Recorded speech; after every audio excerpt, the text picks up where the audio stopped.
ரிஷப ராசி நேயர்களே, உங்கள் அனைவருக்கும் அன்பான வணக்கங்கள். அமர்தாஸ் ஜோதிட நிலையத்தின் சார்பாக உங்களை மீண்டும் சந்திப்பதில் நான் மகிழ்ச்சி அடைகிறேன். ஏற்கனவே நம்ம நிகழ்ச்சி நீங்கள் பார்த்து நல்ல ஆதரவு கொடுக்குறீங்க. அதே மாதிரி மீண்டும் உங்கள் ஆதரவெல்லாம் எதிர்பார்க்குறோம். எந்த காரணமாக இருந்தாலும் நீங்கள் இந்த கீழ்கண்ட நம்பரில் கால் செய்து உங்கள் சந்தேகத்தை தீர்த்து கொள்ளலாம். நாங்கள் பதில் சொல்ல தயாராக இருக்கோம். உங்கள் ஆதரவை நாங்கள் எதிர்பார்க்கிறோம். ரிஷபராசி நேயர்களுக்கு ஆகஸ்ட் மாதம் 1ஆம் தேதி முதல் 30ஆம் தேதி வரை இந்த காலகட்டத்தில் வாக்கிய பஞ்சாங்கப்படி கிரக சூழ்நிலை தகுந்தபடி இந்த மாதம் அவர்களுக்கு எப்படி இருக்கும், குடும்பம், தொழில், வருவாய் எல்லாமே எப்படி இருக்கும், ஆரோக்கியம் எப்படி இருக்குங்கிறது ஒரு பொதுவான பலன் தான் பார்க்க போகிறோம்.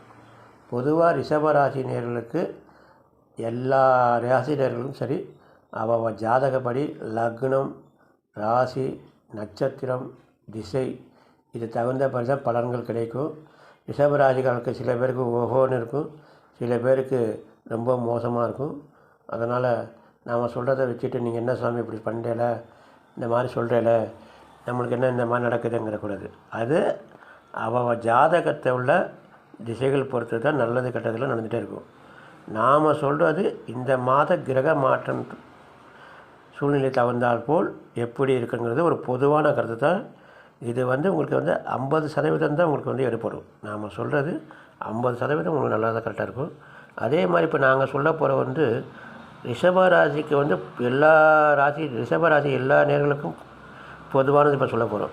அது என்னென்னா 5/8/2025 முதல் 7/8/2025, அதாவது இந்த வாரம் பிறந்தவுடனே இப்போ மாதம் பிறந்தோன்னா 5ஆம் தேதி 5லேருந்து 7 வரைக்கும் ரிஷபராசினியர்களுக்கு சந்திராஷ்டமம். அதாவது 5/8/2025 முதல் 7/8/2025 வரை ரிஷபராசினியர்களுக்கு சந்திராஷ்டமம். இது எல்லாருக்கும் பொருந்தும். ஏன் நம்ம சந்திராஷ்டமம் சொல்கிறோம்னா, சில பேருக்கு சந்திராஷ்டமம் பார்க்க தெரியும், சில பேருக்கு பார்க்க தெரியாது. அதனால் நீங்கள் இந்த சந்திராஷ்டமனாலே குறித்து கொள்ளுங்கள். கண்டிப்பாக இந்த சந்திராஷ்டமம் நம்மளுக்கு இந்த 2 நாளும் நம்ம இப்போ வெளியில் காரியத்தையெல்லாம் போய் தான் ஆகணும். இருந்தாலும் நாங்கள் சொந்தமாக ஒரு நல்ல சுப நிகழ்ச்சி நம்ம போகிறோம், எங்கள் பொண்ணுக்கு பையன் பார்க்க போகிறோம், இல்லை பையனுக்கு பொண்ணு பார்க்க போகிறோம்னா அவளுக்கு சந்திராஷ்டமம் இருந்தால் அவசியம் தடுத்துடணும். அதே மாதிரி தொழில் ரீதியாக புதுசாக தொடங்க போகிறோம் அப்படின்னா சந்திராஷ்டமனே தவிர்த்துடணும். அதே மாதிரி ஒரு இடம் பார்க்க போகிறோம், ஒரு வாகனம் வாங்க போகிறோம்னா அவசியம் அன்றைக்கி சந்திராஷ்டமம் அன்றைக்கி செய்யவே கூடாது. ஏன்னா பாதி பலன் கூட கொடுக்காது சந்திராஷ்டமம் அன்றைக்கி. ஏதோ ஒரு ரூபத்தில் பிரச்சனைகள் நம்மை தேடி வரும். ஆகவே இது பொதுவான பலன் கிடையாது, எல்லாருக்கும் இது பொருந்தும். ரிஷபராசினியர்களுக்கு எல்லாருக்கும் இந்த சந்திராஷ்டம நாள் பொருந்தும். ஆகவே இது நீங்கள் குறித்து வைத்து கொள்ளுங்கள். சந்திராஷ்டமம் அன்னைக்கு முடிஞ்ச வரைக்கும் சுப காரியங்கள் அதாவது மற்ற வீட்டு ஃபங்க்ஷனுக்கெல்லாம் போகலாம், அது வேறு. அவள் கல்யாணத்துக்கு கூப்பிட்டாருன்னா அங்கே போகலாம். அதே மாதிரி நம்ம ஒரு இடத்துல கிரகபிரவேசம் அங்கேயும் போகலாம். நாம் சொந்தமாக நம்ம ஆற்றுக்கு ஒரு நல்ல காரியங்கள் பண்ண போகிறோம்னா அன்றைக்கி சந்திராஷ்டமம் இருக்கக்கூடாது. பையனுக்கு, பொண்ணுக்கு, அப்பா அம்மாவுக்கு அந்த மாதிரி பார்த்துக்கணும். அந்த மாதிரி பார்த்துட்டு தான் போகணும். அப்படி தவிர்க்க முடியாமல் நாங்கள் போகிறோம் அப்படின்னா பக்கத்தில் இருக்கிற ஒரு பிள்ளையார் கோயிலுக்கு 2 விளக்கு ஏற்றிட்டு ஒரு சதுரக்காய் போட்டு அடிச்சுட்டு நம்ம பாட்டு போகலாம். அது நமக்கு தடைகள் இல்லாமல் இருக்கும். அதாவது ரொம்ப அவசியம் போய் ஆகணும், நம்ம இன்றைக்கி ஒரு நாள் விட்டு அப்புறம் கிடையாது அப்படிங்கிற மாதிரி இருந்தால் அந்த மாதிரி பண்ணிவிட்டு நீங்கள் போகலாம். இது ரிஷபராசி நேயர்களுக்கு எல்லாருக்கும் பொருந்தும். பொதுவாக இப்போ இந்த மாத கிரக சூழ்நிலை தகுந்தபடி ரிஷபராசி நேயர்களுக்கு எப்படி இருக்குன்னா, இந்த ரிஷபராசிக்கு அதிபதி சுக்கிரன் உங்களுக்கு 2 குடும்பஸ்தானத்தில் குருவோடு சஞ்சாரம் பண்ணுறார். அதாவது உங்கள் ராசிநாதன் சுக்கிரன் 2ஆம் இடத்தில் தன வருவாய் என்று சொல்லக்கூடிய குரு இடத்தில் சஞ்சாரம் செய்கிறார். அப்போது ரிஷபராசிகளுக்கு இந்த மாதம் அதிகப்படி பண வருவாய் வரும். அதிகப்படி பண வருவாய் வருவதற்கு வாய்ப்புகள் உண்டு. ஆனால் அதே நேரத்தில் சுப விரயம் ஆகிவிடும். பணமும் வரும், அதே நேரத்தில் சுப விரயம் ஆகிவிடும். அது ஒரு நல்ல காரியம்தான். அதாவது எப்படின்னா, 100 ரூபா பணம் சம்பாதிச்சு 150 செலவு பண்ணுறதை விட 200 ரூபா சம்பாதிச்சு 150 செலவு பண்ணலாம். அதனால் தப்பு கிடையாது. 50 ரூபா நம்ம கையிலே நிற்கும். பொதுவாக இப்போ ரிஷபராசிக்கு 5 பூர்வ புண்ணியம் என்ற சொல்ல இடத்துல 12 விரையாதிபதி செவ்வாய் சஞ்சாரம் பண்ணுறார். அப்போ என்ன ஆகும்னா, இப்போ ரிஷபராசினருக்கு வந்து இப்போ பூமி சம்மந்தப்பட்ட காரியமாக நீங்கள் போகிறீங்கன்னு வச்சுங்க, இது வரைக்கும் நடக்கவே இல்லை அப்படின்னா, இப்போ இந்த மாதம் அது கை கொடுக்கும். ஏற்கனவே வந்து நம்ம வந்து இந்த பிரச்சனை நிற்கிது, அவர் இன்னும் கையெழுத்து போடல, இல்லை அந்த பணம் கொடுத்து இன்னும் நம்ம இடம் செட்டில்மெண்ட் பண்ணலன்னா இந்த மாதம் நடக்கிறதுக்கான வாய்ப்புகள் உண்டு. அதை நீங்கள் அது பயன்படுத்தி கொள்ளலாம். அதே மாதிரி ரிஷபராசினியர்களுக்கு வந்து கல்யாண திசை ஆரம்பிச்சிருக்கு.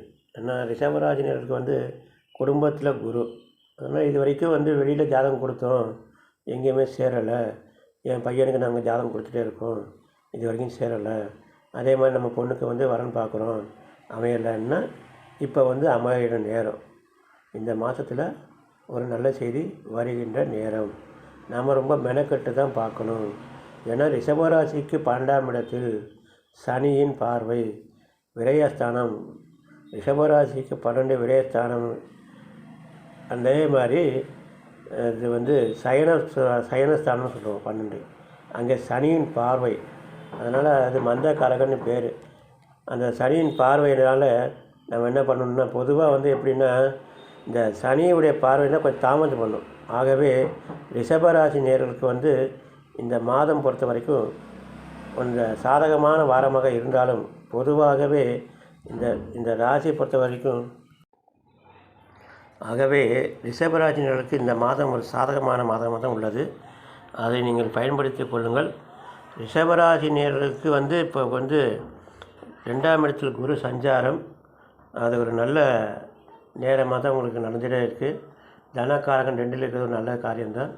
ஆகவே ரிஷபராசினியர்களே, இந்த மாதத்தில் உங்களுக்கு வந்து 100க்கு ஒரு 80% சிறப்பான மாதமாகத்தான் அமைந்துள்ளது. அதனை நீங்கள் நன்றாக பயன்படுத்தி கொண்டு சிறப்பாக இருக்க வேண்டும் என்று நாங்கள் வேண்டுகொள்கிறோம். மீண்டும் உங்களுக்கு ஏதேது ஜாதகத்தில் சந்தேகம் இருந்தால் அல்லது உங்கள் பிறந்த ஜாதகத்தை பார்க்க வேண்டும் என்றால் கீழ்கண்ட எங்கள் நம்பர் செல் நம்பர் நாங்கள் கீழே போட்டிருக்கோம். நீங்கள் அதில் வந்து சந்தேகம் இருந்தால் கேட்கலாம். பொண்ணுக்கு வரன் பார்க்கணுமா, பையனுக்கு வரன் பார்க்கணுமா, இல்லைன்னா பொதுவாக திருமணம் பொருத்தம் அமைத்து தருவதற்கும் நீங்கள் இதில் உங்களுக்கு ஏதாவது டவுட் இருந்தால் கேட்கலாம். நாங்கள் சொல்வதற்கு கடமைப்பட்டிருக்கிறோம். நான் கும்பகோணத்தைச் சேர்ந்தவன். என் பேர் ரகுராம ஐயங்கார். அதனால் நீங்கள் வந்து தைரியமாக ஏதாச்சும் சந்தேகம் இருந்தால் கேட்டு தெரிஞ்சுக்கிங்க. ஏற்கனவே நல்லா அவர் ஆதரவு கொடுத்துட்டே இருக்கீங்க. மீண்டும் உங்கள் ஆதரவுலாம் நம்ம எதிர்பார்க்கிறோம். ஒரு நல்ல ஆதரவத்தை கொடுங்கன்னு. உங்கள் குடும்பம் சம்பந்தமாக எந்த ஒரு பிரச்சனைகள் இருந்தாலும் ஜாதக ரீதியாக நாங்கள் செய்து தருவோம். அதே மாதிரி உங்கள் இல்லத்தில் திருமண நிகழ்ச்சி, கிரக பிரவேசம், சுப காரியங்கள், ஹோமங்கள் இதெல்லாம் நாங்கள் செஞ்சு கொடுப்போம். எல்லாத்துக்கும் நீங்கள் எங்களை அணுகலாம். மீண்டும் உங்களை சந்திக்கும் வரை உங்களிடத்திலிருந்து நன்றி கூறி விடைபெறுகிறேன். நன்றி, வணக்கம். நல்லதை நினைப்போம், நல்லதே நடக்கும்.